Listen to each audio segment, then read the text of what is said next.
आज एक बहुत ही इंपॉर्टेंट क्वेश्चन देखने वाले हैं कॉम्प्लेक्सिटी एनालिसिस के रिलेटेड, जिसके अंदर हम चेक करेंगे कि गेट के अंदर बेसिकली कॉम्प्लेक्सिटी एनालिसिस में, जिसमें हमारे पास टाइम कॉम्प्लेक्सिटी निकालनी है, स्पेस कॉम्प्लेक्सिटी निकालनी है, तो कैसे क्वेश्चन पूछे जाते हैं। हमारे पास एक सिंपल सा वॉइड फंक्शन दिया हुआ है, जिसके अंदर हमारे पास है दो वेरिएबल्स इंट आई और जे। आई का लूप चल रहा है वन से स्टार्ट होकर के एन तक, जबकि जे का लूप स्टार्ट होकर रहा है वन से और चल रहा है लॉग ऑफ आई तक। और हमारे बार प्रिंट करवा रहे हैं जी एफ जी। ठीक है। हमको एज्यूम करना है कि that log x return log value in base to.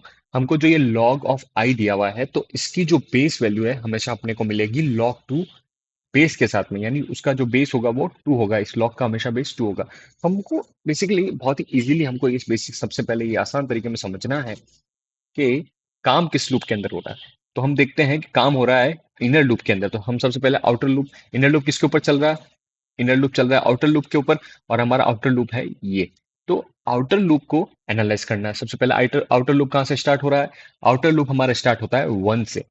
One से स्टार्ट होकर के चलता है इक्वल में एन, यानी इक्वल में यानी एन तक तो चलेगा ही, यानी वन से लेकर के एन तक चलता है, यानी कितनी बार चलेगा? एन ऑफ द टाइम्स हमारा आउटर लूप चलेगा।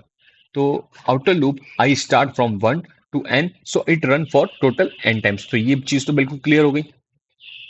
बात करें हम जे की, तो जे हमारा स्टार्ट होता है वन से, और जे हमारा वन से स्टार्ट होकर के कितनी बार चलता है? लॉग ऑफ आई, यानी हर आई की वैल्यू के लिए जे वन से स्टार्ट होकर के लॉग ऑफ आई तक तो जाएगा ही। ऐसा नहीं है कि पर्टिकुलर कुछ वैल्यूज के लिए नहीं, हर आई की वैल्यू के लिए जे वन से स्टार्ट होगा और लॉग ऑफ आई तक जाएगा, ये कंफर्म है। ठीक है। तो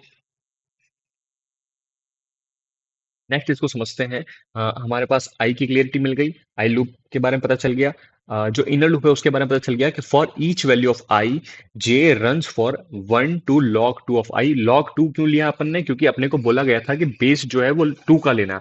तो log two of I, so it run for total log two of I times. तो ऑब्वियस सी बात है, क्योंकि इक्वल लगा हुआ है, यानी यहां तक तो चलेगा ही। इक्वल लगा हुआ है मतलब कंडीशन यहां तक तो चलेगी। ठीक है। तो टोटल वर्क अब हम बात करें, तो टोटल वर्क इसके अंदर हो रहा है हमारा जे वाली, यानी जो इनर लूप है इसके अंदर ये हमारी टोटल वर्क ये है। तो ठीक है, तो इसको एनालाइज करना है कि हमारा बेसिकली टोटल वर्क हो कितना रहा है। तो basically total work is done in J loop, जो कि हमको समझ में आ रहा है कि जो हमारा टोटल वर्क है वो जे लूप के अंदर होगा। टोटल ऑपरेशंस की बात करें तो हमारे पास जो आइट्रेशंस है वो कितनी टाइम्स चलेगा? इनर लूप के लिए, इनर लूप के लिए हमारे पास आइट्रेशन चलेंगे log two of I times. ठीक है। और वैल्यू क्या होगी?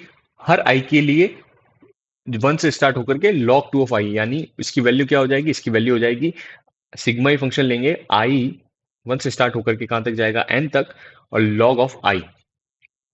अब हर बार आई की वैल्यू वन होगी, उसके बाद टू होगी, उसके बाद थ्री होगी, और डैश डैश डैश करके हमारे पास आउटर लिमिट है एन की, तो एन तक जाएगा ही। अपर लिमिट एन की है तो एन तक तो जाएगा ही। ये बिल्कुल बेसिक मैथमेटिकल फॉर्मूला अपन ने यूज किया है। मैथ्स के अंदर log one, log two, log three, dash dash dash, log n, अगर ये जो सीरीज बनती है इसको अपन लिख सकते हैं लॉग एन फैक्टोरियल। बिल्कुल इसके अंदर कुछ बहुत कॉम्प्लेक्स थिंग नहीं है, बिल्कुल एक मैथमेटिकल फॉर्मूला है। तो हम ये कह सकते हैं कि सिग्मा आई वन से स्टार्ट होकर के एन तक जा रहा है लॉग ऑफ आई, इसकी जगह हम लिख सकते हैं लॉग एन फैक्टोरियल, जो कि हमने लिखा है इस इक्वेशन के अंदर। अब हम ये देख रहे हैं कि हमको इसको सिंप्लीफाइड करना पड़ेगा, क्योंकि हमको ऐसी एसिम्प्टोटिक नोटेशन बनानी है जो कि हमारे पास डिफाइंड होती है टाइम कॉम्प्लेक्सिटी के अंदर। तो लॉग एन फैक्टोरियल तो होता नहीं है हमारे पास, तो इसको थोड़ा सिंप्लीफाई करना पड़ेगा। तो एन फैक्टोरियल यानी number of the end of the times वो चीजें चलेगी। ठीक है। तो इसको हम ज्यादा फर्दर जनरलाइज करके लॉग एन की पावर एन लिख सकते हैं। इक्विवेलेंट है, ये एग्जैक्ट वैल्यू नहीं है। उसके बाद जब ये हमारे पास एक मैथमेटिकल फॉर्मूला होता है कि एन लॉग एन की पावर में कुछ होता है, तो वो एन जो है वो सब्स्टिट्यूट होके नीचे आ जाता है, तो एन लॉग एन बन जाएगा। अब ये जो हमारे पास आया है इसको हम टाइम कॉम्प्लेक्सिटी की फॉर्म में दिखा सकते हैं। तो टोटल टाइम कॉम्प्लेक्सिटी हो जाएगी हमारी एन लॉग एन। अब बहुत ही इजीली हमने टाइम कॉम्प्लेक्सिटी निकाली। अब कभी क्वेश्चन में स्पेस कॉम्प्लेक्सिटी पूछ लेते हैं, तो हम इस फंक्शन के अंदर आते हैं।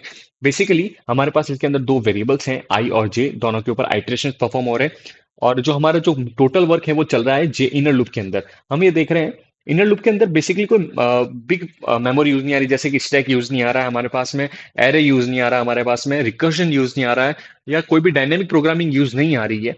तो हम ये कह सकते हैं कि इसके अंदर हम कांस्टेंट दो वेरिएबल्स को ही यूज कर रहे हैं, उनकी मेमोरी यूज हो रही है, एक तो है आई और एक है हमारे पास जे। तो इसकी जो टाइम कॉम्प्लेक्सिटी मतलब सॉरी स्पेस कॉम्प्लेक्सिटी होगी, वो होगी बिगा ऑफ वन। रीजन क्या है, there is a no array recursion stack etc. Only I and j for each iteration, new value is stored in them. So no extra space required. So total space complexity bigger of one, because we are using two constant variables. They are I and j. Thank you.